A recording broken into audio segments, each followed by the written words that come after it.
Today is Tuesday, July 17th, 2018. I'm Joe Reingold, and I am interviewing Debbie Shulkin. Good morning, Debbie. Hi there. Good morning, Joe. Tell us a little bit about what you know about your family, your grandparents, your parents, where they lived, where they came from, and how they got here. Well, 3 of my grandparents were born in America. My mother's father was born in Minneapolis, St. Paul, and both my grandmothers were born here in Dallas, Texas, right after the turn of the century. And my grandfather was born in a town called, I can't pull it up right now, but in Russia, or present-day Russia. And he was the oldest son, and his family came over in the late 1800s and early 1900s. And I believe he came here as a 13-year-old and was naturalized as a 17-year-old. Oh, very good. So how did that set of grandparents meet? Do you know? Libby and Abe Sheps met here in Dallas, and I believe they married in 1926. And my grandfather from Minneapolis came here because he didn't like the heavy winters, and he met Marguerite, and her name's Marguerite Chris, and her family had been here also since the turn of the century. Very good. What type of work did they do as adults? As adults, my father's parents had a wholesale grocery, and it moved a few times, but its final place was on Lamar Street in downtown Dallas, in what's called the Cedars neighborhood. And they were very successful: dry goods, produce, and a meat market. It was the pre-Sam's and days, and so they were very successful. My mother's parents, my grandfather was a tailor, and my grandmother, Marguerite, was a clothes salesman. Oh, wow. Who did she work for? Just on her own? I don't know. I don't know, but mostly she was busy raising family. Right. And they lived in South Dallas at the time? Well, everybody lived in South Dallas because there was, I think North Dallas stopped at Lover's Lane. And Grandma Sheps' sister, she and her husband moved all the way to Lakehurst off of Preston Road near Northwest Highway. And that was heresy. Nobody lived out there, and so they were one of the first people, the Shackmans, to move that far north, but eventually everybody did. But they did all start out there. My grandfather and grandmother had a house on Atlanta and South Boulevard. And what about your parents? My parents met as children, and fun fact, that even though when Libby and Abe and Marguerite and Max were friends before they had children, and Marguerite wore Libby's headpiece for her own wedding, and not knowing that their own children would get married many years later. So my mother fell in love with my father as a 9-year-old. My dad was 12, and from what my mother's friends tell me, she always knew that they were going to get married, and they did. My mother was 18 years old, and my dad had just finished his stint in the Air Force right after Korea. So they got married in 1953. What was life like for them as a young couple? Well, I think they had a one-room apartment, and my father worked full-time, 7 days a week, for his parents. And my mother soon had a baby on her 19th birthday, and she was a full-time housewife and mother. And little by little, they moved a little more north from Mockingbird and Central to Boca Raton and Preston, and then to the home where we were raised behind Tiferet, Israel. So how did your immediate family grow? My immediate family grew, well, I have an older brother, and he's 63. My sister is 61 this year. I'm 56 as of last week, and my younger brother is 52. And there was no Akiba at the time that we were all young, but once Akiba got off the ground, my parents sent my younger brother and me starting in nursery. So both of us were Akiba graduates. Very good. So besides Akiba, what other Jewish affiliations did your family have back then, growing up? Well, my family has, as of this coming year, been members of Shereth Israel for over 100 years. And so we were raised at Shereth Israel. I didn't go to Sunday school or Wednesday afternoon school because I went to Akiba, but we went to Shalosh Shudas every Saturday night. Again, we went to Friday night services also. I remember being a kid falling asleep in my mother's pink stole. Yeah, but both my parents were president of the Brotherhood, and my mother was president of the Sisterhood. My father was president of the North Dallas Chamber of Commerce, and my mother was active in Shereth Israel. Do they have any other civic or Jewish affiliations that you know of? My mother was a member of the Eastern Star, and that's all I remember for her. My father was very involved. He was a member of the Chaver Kadisha, and he used to like to come home and tell us where he'd been. It worked, because today I'm a member of the Chaver Kadisha as well. That's quite a mitzvah. Thank you. Yes. We spent a lot of time at the Jewish Community Center, a lot. From tennis lessons as a kid to every Sunday afternoon when it was quiet time in the house for my father, who basically worked every day. He took Sunday afternoons off, and my little brother and I were here at the JCC doing all sorts of arts and crafts and writing classes. I played basketball from the 4th grade through the 9th grade. And we practiced during the week, and we played on Sundays. So I would say we were pretty involved here. What other memorable activities did you have in school, especially high school?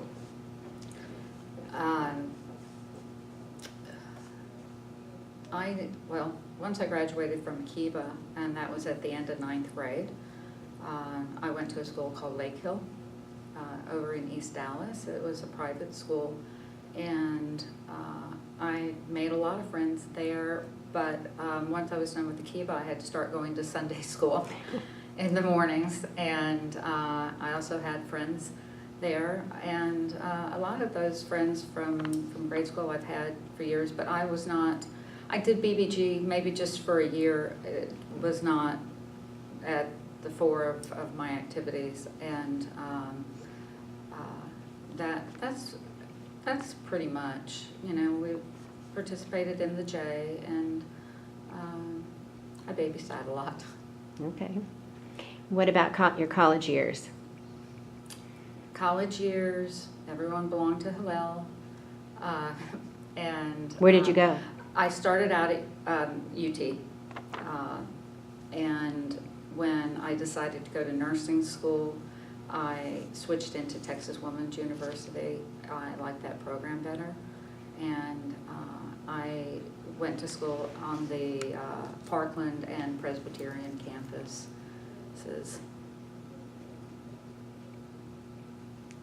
So obviously they had a graduate program there, or? Well, they do have a graduate program, but this was my undergraduate. Oh, okay. And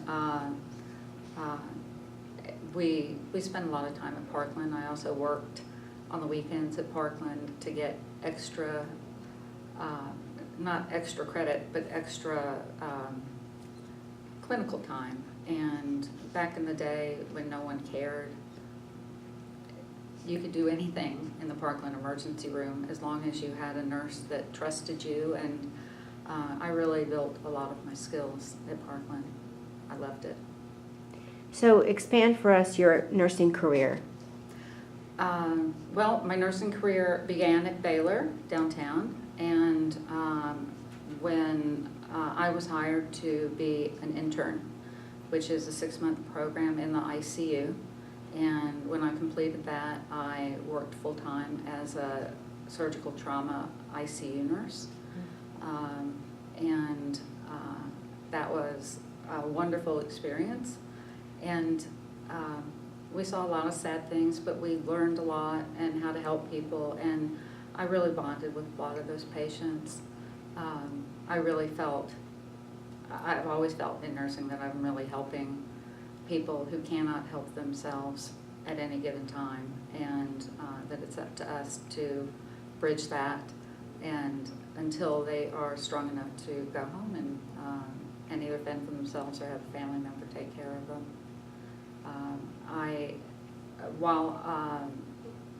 After I expanded my my knowledge base, I received critical care certification, which was a little bit of a process, but I did get my certificate in critical care, and then I ended up leaving critical care and staying at Baylor to work for the infectious diseases chief, William Sutker, and I spent 9 years at his knee, learning everything that he could teach me and taking care of his patients, and he had me go to be trained as a vascular access nurse so that we could put PICC lines in on the patients in the office.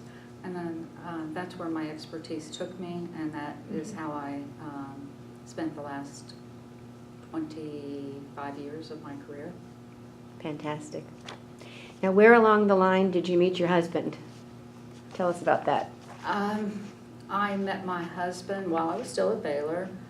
My husband is a clinical pharmacist, but he moved here in December of '98 from Denver, Colorado, and his sister and my sister's children went to Solomon Schechter together.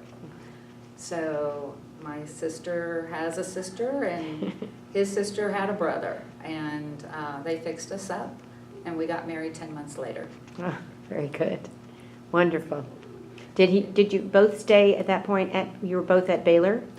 I stayed downtown at Baylor 1 year, but we moved to Plano, and the drive back and forth, big change. You know, Central used to be very wonderful, and then it went under construction for many, many years. And as a newlywed, I didn't want to take 2 extra hours out of my day traveling up and down Central. So I took a few months off and just accidentally fell into an IV nurse job 3 miles from my house. Ah.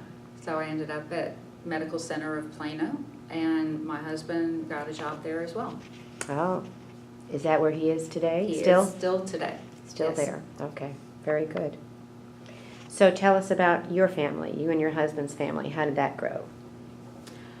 My husband has a daughter from his previous marriage. His wife passed away when they were 40, and I met his daughter as a 19-year-old freshman at SMU, and I got her to join Hillel at SMU, and eventually she decided she would go on the Birthright Israel trip, and from there she decided she loved Judaism too, and she ended up marrying a wonderful man from a longtime Jewish family from Houston, and I now am the grandmother to my fabulous 2 grandchildren, 8-year-old Oh, Sophie and 10-year-old Tessa. wonderful. And they found the Holy Bible in our hotel room last weekend, and Tessa opened it up to the one page that had Hebrew and showed me how she could read it.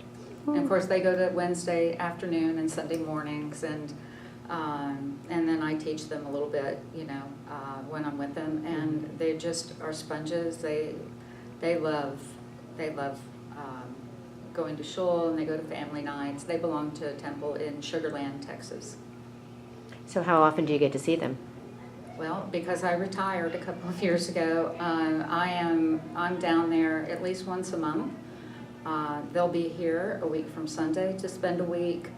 I see them probably 8 to 10 times a year, and That's great. we have a very close relationship. Wonderful. Does your daughter have a job down there? She is Daughter, your stepdaughter? yes, her name is Erin, and she is the bookkeeper accountant for the shul. In Temple, Sugarland? in Sugar Land, yes. Very good. Yes. Wonderful. But initially, she worked for Shell Oil, as did her grandfather, who retired from there as a geologist.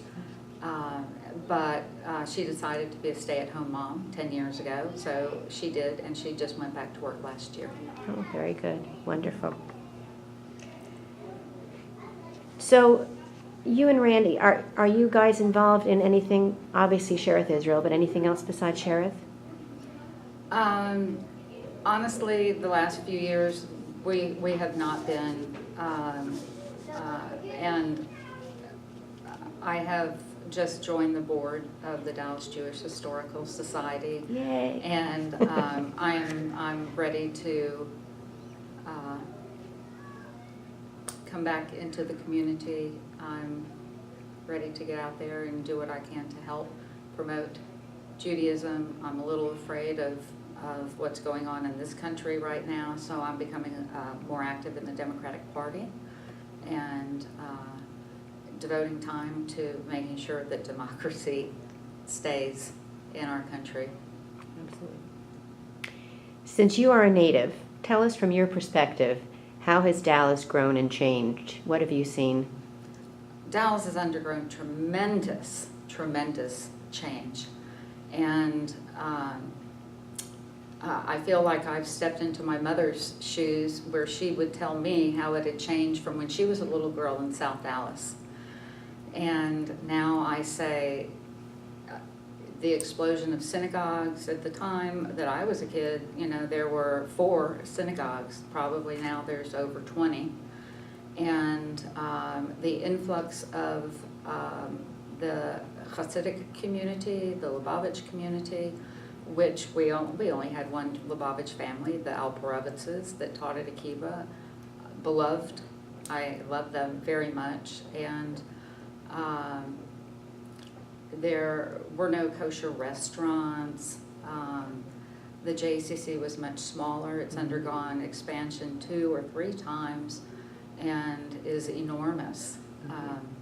From the days where they would just drop us off at the pool in the summers, and we had our little camp high here on site. I will say that I did spend one summer after we got married as the 3-week nurse at Camp High out in Louisville, which was an amazing experience. While the hall campers were super hot, I was super cold in my little camper. I see the Jewish community growing at a very rapid pace. It's an easy lifestyle here, and the kids have so much more opportunity. And of course, Akiba at our original site is gone, and it, together with the high school behind gates now, which I am sad to say is everywhere. Reality. It's reality. Mm-hmm. And I never once in my life growing up here felt any kind of anti-Semitism. And my father's employees were Black and Hispanic, and it was in traditionally Southern African American neighborhood. And we commingled. They were our friends. We went to their weddings and children's weddings, and never once did I feel different. And now I just think, you know, coming and finding swastikas and things, that just didn't exist. And I really don't know what is being done about it. I'm hoping something's being done. And I'm hoping that by coming back to the JCC, I can join groups that are looking to educate people. Mm-hmm. Very good. Think about if you can give an example of something that you are the most proud of. I know that's a broad statement, but can you think of something that truly you're very proud of? I'm proud of the contribution that I made to the Jewish community as a nurse out in the community. There are not a lot of Jewish nurses, and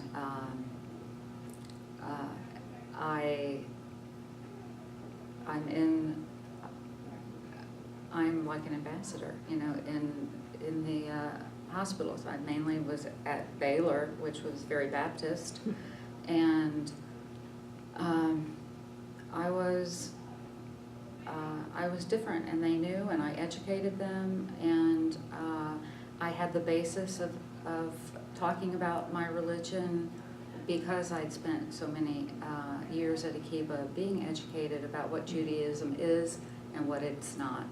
And I think I brought a little bit of more openness.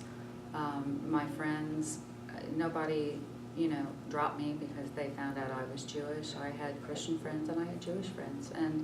But I really am proud of my nursing contribution and my skill as a venous access nurse, and trying to reduce some of the pain of, you know, associated with needles, and educating friends and family members who call me all the time to ask. So I've been a very big advocate for my family and friends in helping them get through the ins and outs of the medical establishment. It has become very complicated. Mm-hmm.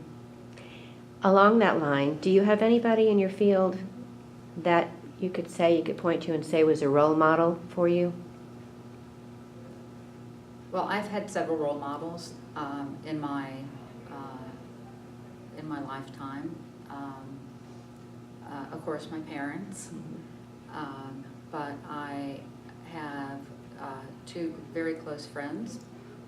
One was a neighbor, and one was my brother's former girlfriend, and both of them really helped me grow up and understand who I was. And then in the medical field, my boss, William Sutker, was my mentor, and I learned everything that I was able to learn, that he was willing to teach, and we had just an excellent working relationship, and I take from him what I learned and I try to put it out in the community. That's wonderful. Debbie, do you have anything else that you'd like to add?